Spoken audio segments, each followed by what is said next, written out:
I felt like I had a lot of psychic pain. And when I learned about anorexia in particular as a thing that existed, I was very drawn to it. It seemed very romantic and dark, and it seemed like a very effective way to communicate to the people around you that you were struggling, that something about your life was very challenging and that you needed help. G'day, and welcome to Wellbeing.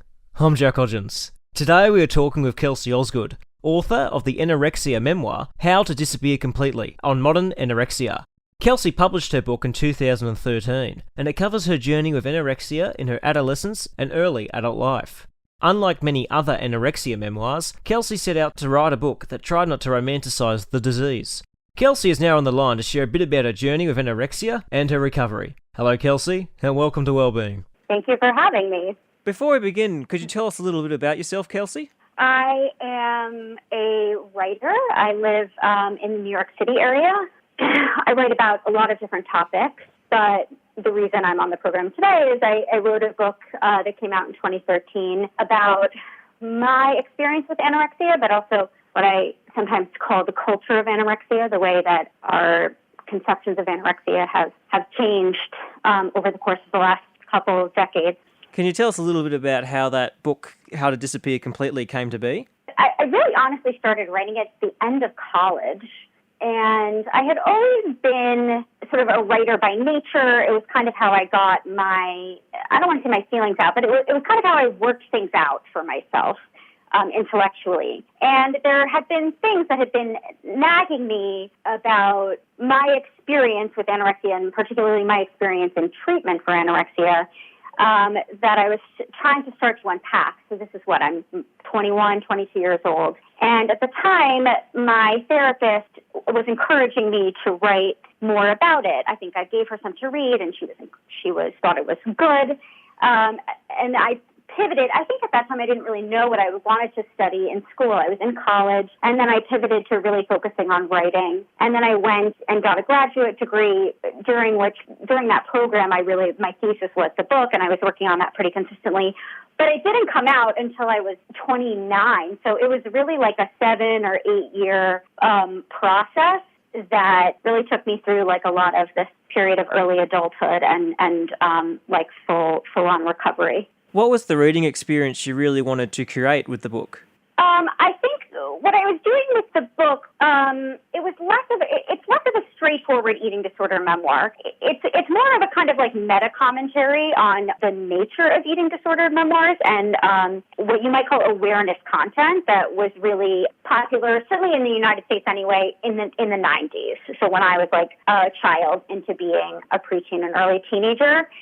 The 90s here, there's always sort of like a low-grade moral panic about like what the sad kids are doing. And in the 90s in the U.S., the moral panic was really around like eating disorders and to some slightly lesser degree self-harm. And there was this plethora of memoirs that came out on these topics. Prozac Nation, famously, not about eating disorders, but about Elizabeth Wurzel's battle with depression. And then Mario Hornbacher's Wasted was the big anorexia and bulimia memoir that came out in the 90s. And this was also a time there were a lot of TV movies about it. On Lifetime, there was a lot of, afternoon talk shows of the Oprah variety that had mostly young women, but some young men too, come on the show to talk about their experiences. And what I argue in my book was really that a lot of this material, which was designed to, the implicit or explicit goal of it was to try and encourage younger people to avoid being eating disorders, that it was terrible, it would do all these terrible things to your body and to your life. It actually ended up making them sort of more alluring in a very particular way. And the reason I experienced that because as a young teenager, when I felt like I had a lot of psychic pain, and when I, first sort of learned about anorexia in particular as a thing that existed, I was very drawn to it. It seemed very romantic and dark, and it seemed like a very effective way to communicate to the people around you that you were struggling, that something about your life was very challenging and that you needed help. And I always considered myself anomalous in this regard, that the fact that I had been attracted to anorexia meant that, that I was the only person who had ever felt that way. But then later on in my life, in my mid-teens, when I was first in inpatient treatment, I met a lot of other patients who, even if they hadn't been quite as conscious of their motivations as I had done very similar things, had read all the books, had, recorded all of the relevant 2020 episodes, sought out, at the time the internet was a new frontier. So there were, they would spend time on blogs dedicated to what was called back in the day pro-ana material. So I recognized that there was something sort of cultural that was happening here, that a lot of this stuff was actually sort of drawing people in a way. And so I wanted to talk about that more than I wanted to talk about just sort of the trajectory of what it meant to get sick and then get better, which was a kind of narrative arc that people were well familiar with at the time. Do you think since the 90s that we have gotten a lot better at educating people about anorexia, or is it we still got a long way to go in that?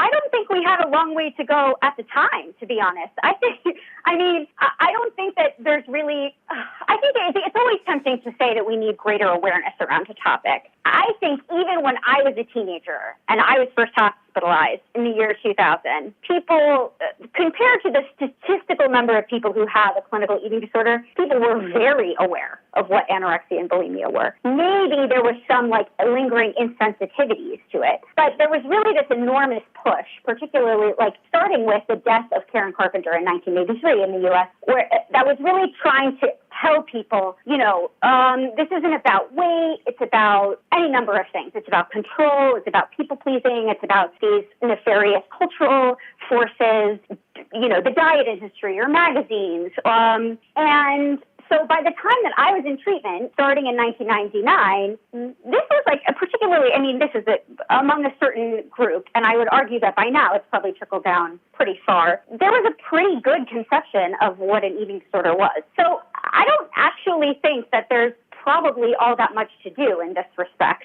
at this point. I think that the hope was that, once we sort of get a better idea of what eating disorders are, into the hands of every person, that maybe that would somehow lead to just I'm not sure exactly, that people would be able to spot it better, or that people would feel more inclined to get treatment. I don't think that has had really much effect. I don't think that the growing awareness has had really all that much effect on the actual numbers of people who struggle with eating disorders. How many people do you think that this affects? I haven't looked at the numbers recently. My book came out, 9 years ago. It's not a beat that I follow anymore, so to speak. And it's been many, many years since I was in treatment or, since I've recovered. So I don't actually know what the statistics are now.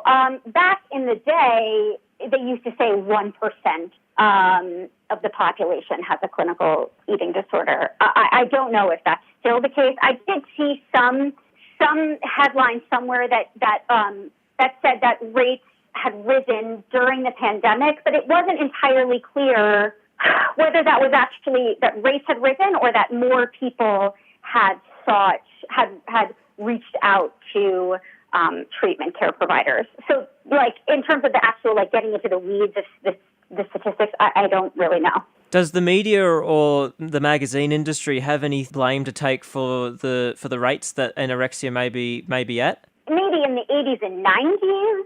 I don't think that you could really pin that on them now. The media has become much more inclusive in terms of body size in the last 15 years. So I would think that would be something that you heard a lot in the 90s and early 2000s. But I would think that influence was probably waning quite a bit. You're listening to Wellbeing, a nationally distributed radio show and podcast. My guest today is author Kelsey Osgood. We are discussing her journey with anorexia. From your experiences, how can anorexia change daily life for someone? Well, when you're very sick with anorexia, there's not the average person who's very ill with anorexia, their daily life is probably unimaginably dull to the average person. It's very regimented. It's hard for me to really remember in a lot of ways. There's an enormous amount of time and energy was spent on food, thinking about when you are next going to eat food, calculating the number of calories that you ate, calculating, the sort of amount of exercise you did. When I was in college, I had big chunks of time when I was in college when I was really unwell, or I would have to leave school to be hospitalized. And a lot of that time was I had some semblance of a social life at various points in time, and so I would have to spend a lot of time thinking about how I would avoid going out to eat with people or things like that. So, if you're really sick, if you're in a really bad position health-wise, it can be very disruptive to sleep. It can be very disruptive to your mood. Yeah, it's not a pleasant way to live. It's very attenuating. It's very hard to have relationships with other people. I do not recommend it. Yes. Then what conversations should we, or maybe not, be having with people that have anorexia? Like, what if we're a friend of someone that has anorexia, what should we not be saying to them? It's hard to say. I mean, a lot of the time it's tempting to boil it down into a top 10 things to say or not say. I think a lot of the time it depends on the individual and on the nature of your relationship with them. I can say that, for me, when I was very young sometimes, and I know that other people have said this to me in the past about friends or loved ones of theirs who've had anorexia, sometimes it becomes a kind of feedback loop where the person will want reassurance that they haven't eaten so much, or that they're not fat. And I think maybe as a bystander or as a friend, the initial reaction is to want to say, no, of course you're not fat, as a means of comforting them. But that can sort of end up being its own, that it becomes a kind of cyclical thing where you're just kind of going around in circles. I remember, for me, the most valuable, if I think back, there was a very valuable moment that I had with friends of mine when I was in my, early 20s, and I went on a weekend trip with two of my friends from childhood, so old friends, and when we were driving, one of them, she and I were driving back from this trip to where we lived at the time, and she stopped the car, and we were talking about the fact that I clearly wasn't doing very well. And I had thought, I guess, that it wasn't obvious to them or something. And she had said, our other friend brought it up. And I told her that I think, Kelsey has doctors who talk to her about this. She has treatment.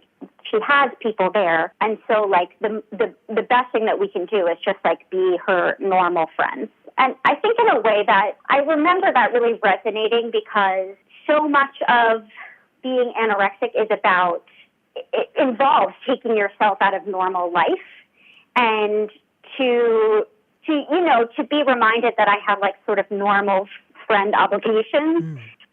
Obligations is maybe the wrong word, but to be reminded that I had people in my life who didn't think of me as an anorexic, for whom my identity was not wrapped up in this thing, and who I could spend time with in a normal fashion, was really powerful to me. So I think maybe the answer is, or maybe one thing that's useful is to just be a friend to them in the way that you would be a friend to other people. How should family members deal with it then? Is it a very similar way, or do they need to take a bit more notice of it? I mean, I'm sure they have to take more notice of it, especially if your child is still a minor.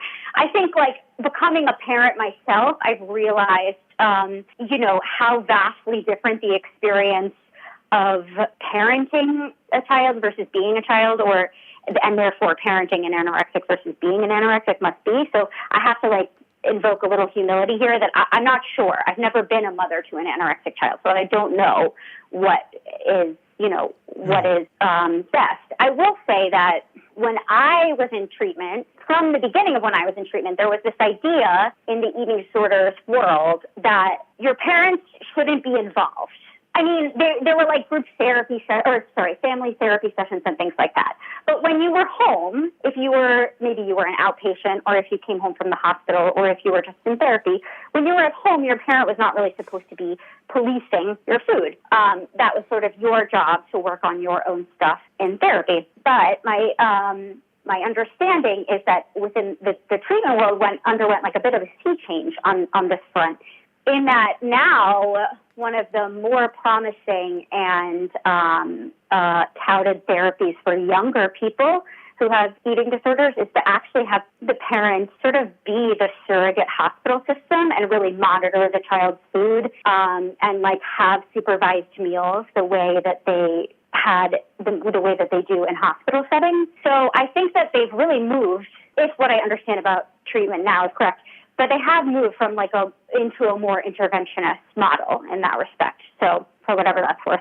Did you ever feel like you wanted to stop having anorexia, but it was very hard to actually do that? Yes, for sure. I mean, I would say that my trajectory from like my first significant bout, which was was starting around 15 years old, up until my last, which was probably around 23. I would say it was a steady progression of feeling like I was less and less enamored with the prospect of being anorexic, and yet I found it harder and harder to stop doing it. And I'm sure there's all sorts of that those, for the same reason that habits become harder to break the longer that you do them.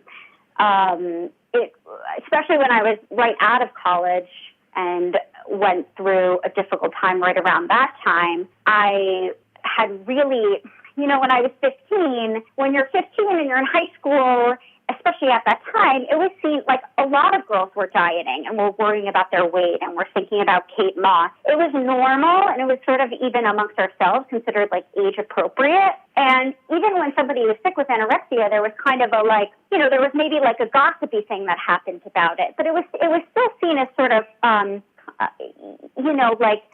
like not fashionable is the wrong word, but there was something about it that was, all the things that I wanted from anorexia, that it made me interesting, that it made me dark, that it made me, made people know who I was, that I was like a person of depth who was suffering. And then when I was 23, by the time I was 23 and I was getting out of college, and my peers were, we had jobs, my peers were having romantic relationships, it was very painful, actually, at that point, to feel that people were going to move on and have these, full adult lives, and I wasn't going to be able to do that because I couldn't do the things that they did. I couldn't go on a date, there's lots of normal, small, silly things that people did that I wasn't going to be able to do, and I really wrestled with, okay, well, I guess I'm just going to have to accept that this is like my life, and I'm going to, be alone, and, I'm not going to die tomorrow, but maybe I'll die younger than I would have, and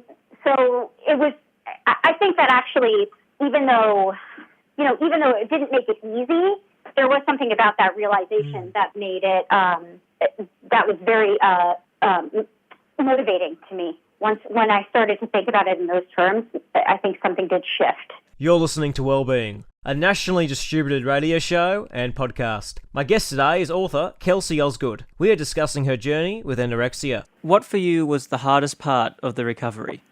I think there were two parts that were really difficult. One part was the sense of there were lots of things that were difficult about it, but these are the two things that come to mind as the most difficult. One of them was the having to give up my identity. One of the things I write about in the book, and at the time this was really kind of a phenomenon that was really unique to eating disorders, or at least the most pronounced in eating disorders, but I actually do think you see this now in more areas around mental health. But anorexia is very compelling as an identity marker, and also it makes sense. The more other things you let go of in your life to just devote yourself to this one particular thing, the more you feel attached to that one particular thing. It's a vocation. And so this idea that I was, and I'm not the first person to say this or to think about this, but there are lots of, so many of my peers who went through treatment towards the, we would think, well, I'm going to go back to school and I'm going to look like a normal person and nobody's going to care about me because I'm just going to be normal now and I don't have nothing makes me special. I don't have anything outside of this eating disorder. So that was hard to give that up. Although I will say not as hard as I thought it was going to be, because I was already starting to kind of, ideologically anyway, walk away from that, because I knew, I was starting to realize that actually I do want all these other things in life that other people are able to have. The second part was like, by the time that, I don't exactly know if this is unique to me or if other people feel this. I think it's probably a little bit of the latter, but when I was young and anorexic, I spent a lot of time like feeling hungry and thinking about food and, sort of maybe daydreaming about food. Anorexics talk about like dreaming that they're eating cake or, and really like fantasizing about it. But when I was older, I didn't particularly, I knew that I was undernourished, but there was very little about the act of eating that I found appealing. And like, I remember the last time I was in the hospital, like, eating food that, eating a meal that they had given and just feeling like it tastes like cardboard. Like it doesn't, there's no point to doing this because you're not even like, it's not enjoyable in an animal way. So I think maybe there was like a little bit of having to learn again, like that eating can be really nice and is like a big part of life. But also like to try to balance it, learning about how important and rich food is in human life, but also then balancing it with like not trying to imbue it with so much meaning that it's like the only important thing in the universe. Do you think you were aware of the anorexia as it was gradually happening and developing, or did it kind of just happen over time? No, I was 100% aware. I knew the whole time. I went running straight into the headlights, which is not necessarily, it's not normal. It's a little abnormal. I think it happens more now because more people know what anorexia is. And it was at the time, it was normal for girls to say things like, oh, I wish I could just be a little anorexic, because there wasn't like, it wasn't, I think maybe it was thought of as distasteful, but it wasn't thought of as like wildly offensive, I guess. And it was normal for people to experiment. And it's even normal for people to talk about like feeling that, that there was some sort of romance to the idea of anorexia in the first place. For me, I think most of the people that I met, of all the people that I've known, or certainly all the people that I met through treatment, I was kind of the person who was the most aware of like, I am pursuing this thing.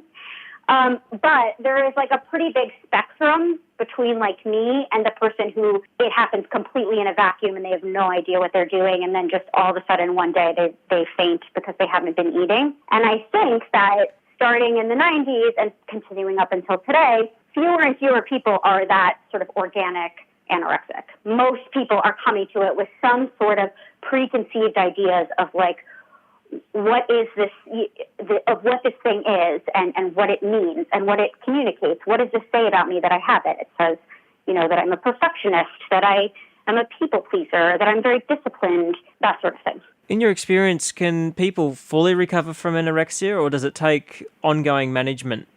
Okay, so I'm a big believer in the fact that you can fully recover.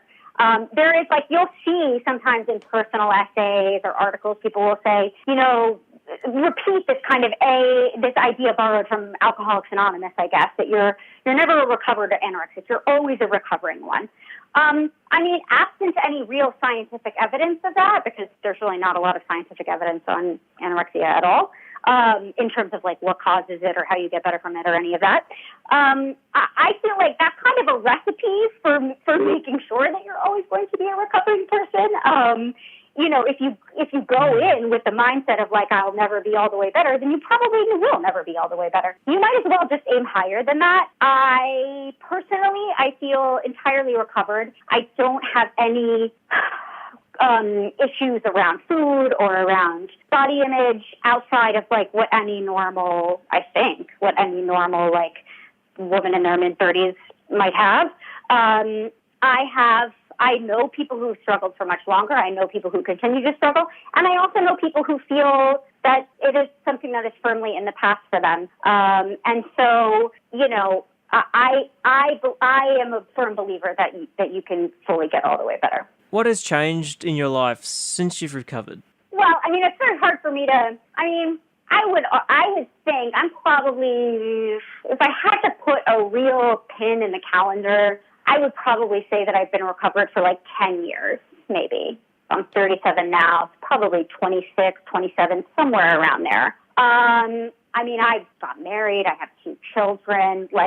I don't think that would have been possible had I remained sick. I just don't think that it would have been. Years ago, I was interviewed for a book about weddings, I think. It was like a coffee table book about weddings. I don't know why I was interviewed for this, but the writer asked me something to the effect of, did you ever think that when you were sick, would you ever have thought it would be possible to, exercise and normally and feel good in your wedding dress on your wedding day? And I was like, it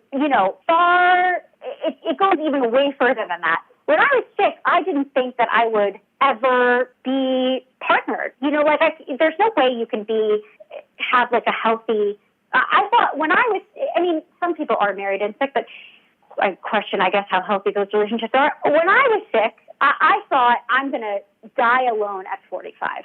That's what I thought. I thought I'm going to live in a studio apartment, go to some sort of, less intensive job because I wasn't going to be, how could I be ambitious outside of having an eating disorder because it took up all my time. And, I'm going to die a very protracted early death at a somewhat early age. And that was going to be that. And so I think, it's hard for me to envision any part of my life as it exists now without having recovered. If you could describe anorexia with a personification, what would you call it?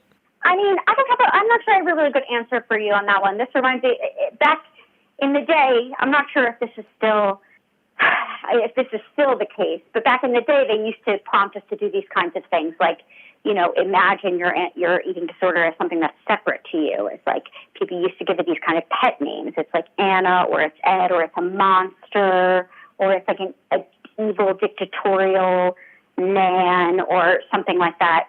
Those are the cliches. I don't know. I suppose those are the best ones I can come up with. I think it's a little bit more, to think of it as like a monster sort of maybe undermines the cunningness of it. It's a very, for me anyway, it was a very cerebral problem. It was a lot of sort of arguing within my own mind with myself about food and about weight and about behavior, but also even about the sort of meta questions of it, like, is this my purpose in life? Is this really why I've been put here? So I guess I would have to think a little bit more about it, but nothing in my mind really jumps out as like the obvious metaphor. What would be the take home from this interview you'd want people to remember the most? I think if I had to give one pithy takeaway, it would be that you or, whoever needs to hear that you can recover should hear that. I think that's sort of my biggest message. That getting better is, it's not a fashionable thing to say, but it is a choice. It is something that you have to decide to do. It's very, very hard. Nobody says it's easy, but if you want to do it, you can do it. That's really the only option there is. And it makes me very frustrated when I see things that say, I know I'll always, it'll always be a part of me. It makes me sad, really, because I just don't think it's true. Well, thank you for sharing your insight with us today, Kelsey. Thank you. Thank you very much. My guest today was Kelsey Osgood. Tune in next week where we talk with another author, Brittany Burgunder, about her journey with anorexia. And if you like this content, check out the Wellbeing podcast for more. Thank you for listening. I'm Jack Hodgins, and all of us at Wellbeing wish you well.